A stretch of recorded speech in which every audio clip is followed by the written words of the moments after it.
بسم اللہ الرحمن الرحیم۔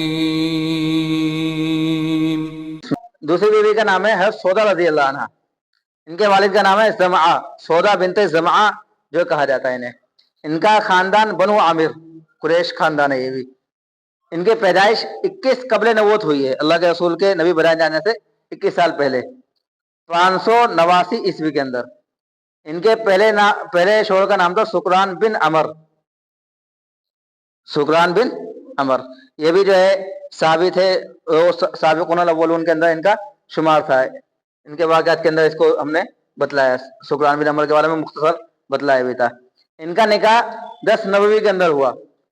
حضرت خدیجہ رضی اللہ عنہ کا انتقال 10 نبوی کے اندر ہوا، اور اس کے انتقال کے بعد جبھی جو ہے 10 نبوی کے اندر سودا رضی اللہ عنہ کا نکاح بھی جو اللہ کے رسول سے ہوا ہے 519 عیسوی کے اندر، 619 عیسوی کے اندر جو ہے ان کا نکاح ہوا۔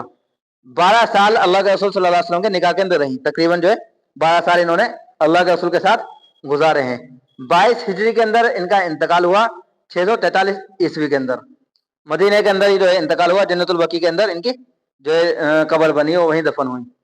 ان کا جنازہ کس نے پڑھایا ہے ہمیں ملا نہیں ابھی، انہیں بہت تلاش کرا، ابھی نہیں ملا، کبھی مل جائے گا تو انشاءاللہ کبھی اور کسی موقع پر بتلا دیں گے اس کو۔ اور ان سے 5 حدیثیں روایت ہیں، جو حدیثیں روایت کریں انہوں نے اللہ کے رسول صلی اللہ علیہ وسلم سے 5 حدیثیں روایت کی۔ اور اللہ کے رسول صلی اللہ علیہ وسلم کا ان سے نکاح کرنے کا مقصد جو ہے بچوں کی دیکھ بھال تھا۔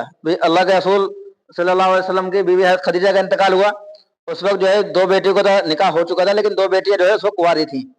بیٹیوں کا فکر ہوتا تھا، اللہ کے رسول کو دعوتی کام کے لیے جو ہے سفر کے لیے جانا پڑتا تھا، تو بیٹیوں کو بہت زیادہ فکر ہوتی تھی۔ ابو لہب اور ام جمیل جو اس کی بیوی تھی، ان کا پڑوس تھا، تو ان کی دیکھ بھال کے لیے علی کی اپنی ضرورت بھی ہو جاتی، لیکن خاص جو نکاح کا مقصد تھا سودا رضی اللہ عنہ سے بچوں کی دیکھ بھال، تاکہ ان کو ماں کا سایہ بھی ملے اور بچوں کی دیکھ بھال بھی ہوتی رہے۔